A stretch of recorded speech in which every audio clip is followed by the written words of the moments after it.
Flying kiss से तो सारी भारत की इज्जत उतर गई जैसे। और अगर महिलाओं को नग्न घुमाओगे तो भारत की इज्जत बढ़ गई।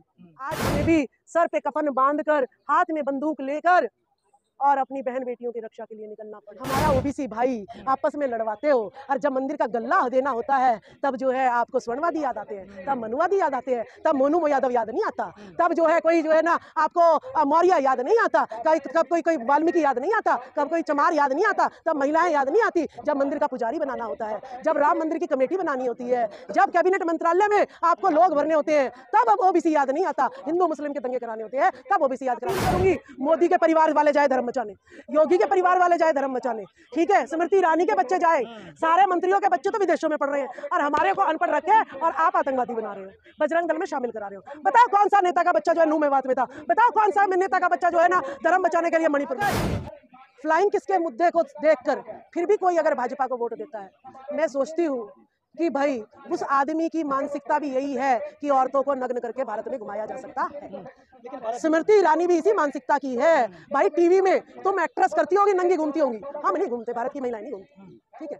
तुम पैसे के लिए किस कदर भी गंद फैला लो, लेकिन हम पैसे को त्यागती हैं, हम मान सम्मान को अपनाते हैं। कि मणिपुर की जो भयावह स्थिति महिलाओं के मन स्थिति को बिल्कुल निचोड़ दिया है, नंगा कर दिया है।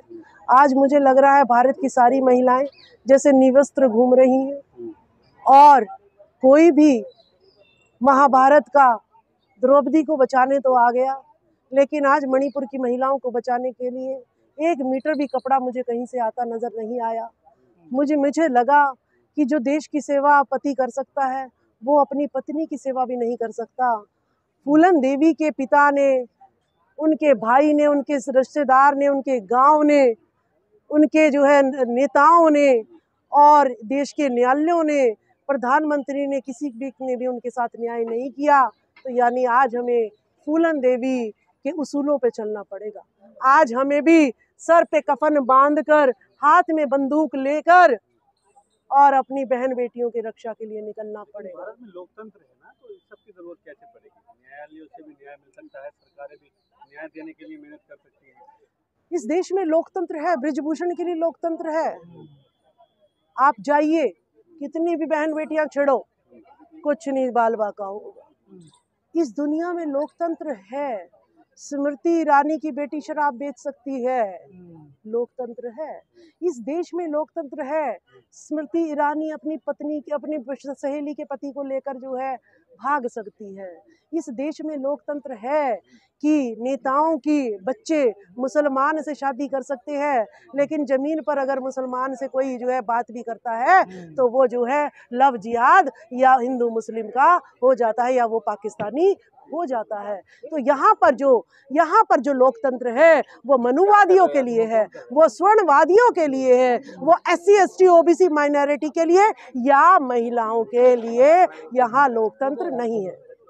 लेकिन राजपाल जी, जिस तरीके से अभी आप स्मृति ईरानी का नाम ले रही हैं और मणिपुर पे आप चिंता जाहिर कर रही हैं, वही स्मृति ईरानी जो महिला भी हैं और मणिपुर जैसे मुद्दे पर नहीं बोलती हैं, लेकिन एक फ्लाइंग किस के लिए पूरे संसद को सर पे उठाए हुए हैं आज तक। देखिए, वो मोहरा है राजनीति का, वो राजनीति नेताओं के हाथ की कठपुतली है कि भाई जब तेरी जरूरत पड़े सिलेंडर भाई 400 रुपए का, भाई सिलेंडर महंगा, भाई सिलेंडर महंगा, सिलेंडर पे बैठी है सड़कों पे बोल रही है। आज 1100 का हो गया तो भी नहीं बोल रही है, ठीक है। फ्लाइंग किस से तो सारी भारत की इज्जत उतर गई जैसे। और अगर महिलाओं को नग्न घुमाओगे तो भारत की इज्जत बढ़ गई। तो ये मुझे सीख मिल रही है स्मृति ईरानी से। अपनी सीख को अपनी बेटी तक शामिल रखियो, अपने घर तक शामिल रखियो। हमारे लिए अगर मेरी बहन बेटी का अगर दुपट्टा भी कोई खींचता है ना, तो वो भी मेरे भारत का अपमान है। लेकिन आप हिंदू मुस्लिम की बात कर रहे थे, लेकिन हिंदू मुस्लिम के नाम पर जिस तरह से मेवात को, नूह को जलाया गया, उस पर आप क्या कहेंगे? मैं कल राजस्थान वालों के साथ बैठी हुई थी, ओबीसी के ही लोग थे। उन्होंने कहा कि हम कांग्रेस से जुड़े हुए थे, आरएसएस में 13 साल की उम्र में ही हमें जो है जोड़ लिया गया और हमें जो है मुसलमानों के प्रति जहर घोला गया और हमें कहा गया कि तुम चलो मस्जिद तोड़ने के लिए। कहते हम 3 भुन गए बिल्कुल ही, और हमने कहा जी चलो जी मस्जिद आज ही तोड़ेंगे। तो लेकिन वहाँ पर गए तो उन्होंने जैसे भड़काया था, मस्जिद में ऐसा कुछ भी नहीं हो रहा था, तो वो जो है वापस चलने लगे। तो उन्होंने देखा जो हमें भड़का रहा था वो तो दिख ही नहीं रहा है, तो उन्होंने आगे जाके देखा वो छुप रहा था। तब उन्हें समझ में आया कि भाई ये तो हमारा इस्तेमाल कर रहे हैं, SC ST OBC को जो है भाई भाई से लड़ाते हैं, और जो असली जड़ है विवाद की वो छुप जाता है। वही नूह मेवात का कांड है, वो जो है मोनू मानेसर जो कह रहे थे वो असलियत में मोनू यादव है। हमारा OBC भाई आपस में लड़वाते हो, और जब मंदिर का गल्ला देना होता है तब जो है आपको स्वर्णवादी याद आते हैं, तब मनुवादी याद आते हैं, तब मोनू यादव याद नहीं आता, तब जो है कोई जो है ना आपको मौर्य याद नहीं आता, कब कोई वाल्मीकि याद नहीं आता, कब कोई चमार याद नहीं आता, तब महिलाएं याद नहीं आती। जब मंदिर का पुजारी बनाना होता है, जब राम मंदिर की कमेटी बनानी होती है, जब कैबिनेट मंत्रालय में आपको लोग भरने होते हैं, तब अब OBC याद नहीं आता। हिंदू मुस्लिम के दंगे कराने होते हैं तब OBC याद कराना होता है। आज मैं बता दूं, जहांगीर में हिंदू मुस्लिम के जो दंगे कराए थे उसका एक नज़ारा, मैंने सोचा आदिवासी दिवस है, महिलाएं जो है मणिपुर के लिए रोष अर्पित करने आई होंगी, लेकिन वो जो है किसी के षड्यंत्र का शिकार थी और जय श्री राम के नारे लगा रही थी, यानी उन्हें भड़काया जा रहा था कि भाई मुसलमान तुम्हें जो है मारने वाले हैं। लेकिन वीडियो जो वायरल हुआ, जो बिट्टू बजरंगी का, मोनू मानेसर का आप कह रहे हैं जीजा वाला, तो कहीं ना कहीं ये जो है कहीं ना कहीं मतलब कि लोगों को भड़काया गया, ये वजह कर। देखिए ये वीडियो क्यों बनाई गई, उनकी क्यों फैलाई गई, ताकि दोषी जो है आपको मोनू मानेसर लगे। जो दल उन्हें आतंकवादी बना रहा है, जो उनके मनों में जहर, दिमागों में जहर घोल रहा है, उस पे ध्यान किसी का ना जाए। और बीजेपी तो सबसे ज्यादा माहिर है एक हथकंडे को बुलाने के लिए, मणिपुर को बुलाने के लिए नूह मेवात कर दिया, कलरकों के धरने को हरियाणा में बुलाने के लिए नूह मेवात कर दिया। एक मुद्दा जब बहुत तुल पकड़ लेता है, जब जनता जो है भुन जाती है, जनता का ध्यान आकर्षित करने के लिए ये दूसरे मुद्दे पर जिस जनता को ले आते हैं। लेकिन अभी भी तो वही हो रहा है ना कि मणिपुर पे सरकार घिर रही है, तो फ्लाइंग किस वाला मुद्दा इस कदर उठाया गया है कि जैसे महिलाओं का अपमान इसी फ्लाइंग किस से हुआ है। मणिपुर की महिला नहीं है भारत की। अगर फ्लाइंग किस के मुद्दे को देखकर फिर भी कोई अगर भाजपा को वोट देता है, मैं सोचती हूँ कि भाई उस आदमी की मानसिकता भी यही है कि औरतों को नग्न करके भारत में घुमाया जा सकता है। लेकिन स्मृति ईरानी भी इसी मानसिकता की है। भाई टीवी में तुम एक्ट्रेस करती होगी, नंगी घूमती होंगी, हम नहीं घूमते, भारत की महिलाएं नहीं घूमती, ठीक है। तुम पैसे के लिए किस कदर भी गंद फैला लो, लेकिन हम पैसे को त्यागती हैं, हम मान सम्मान को अपनाती हैं। लेकिन बालाजी आप हरियाणा से आते हैं, हरियाणा में आपने देखा कि महापंचायतें हो रही है मुसलमानों के खिलाफ कि उनको बिजनेस नहीं करना दिया जाएगा और कोई दुकान नहीं, मतलब टोटली आर्थिक बहिष्कार किया जा रहा है।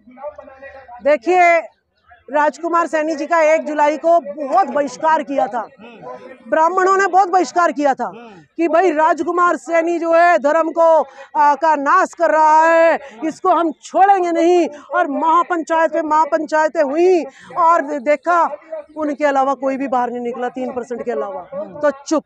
अब भी ये यही कर रहे हैं, महापंचायतें कर रहे हैं, लेकिन कोई दूसरा बंदा इनके साथ नहीं बैठा है और लड़ने की हिम्मत इनमें है नहीं, लड़ने की हिम्मत इनमें है नहीं। और नूह मेवात नहीं है हरियाणा, मणिपुर नहीं है हरियाणा में सोच रहे थे 2 महीने दंगे कराएंगे, तुम्हें उठा के पटक देंगे हरियाणा वाले, ठीक है।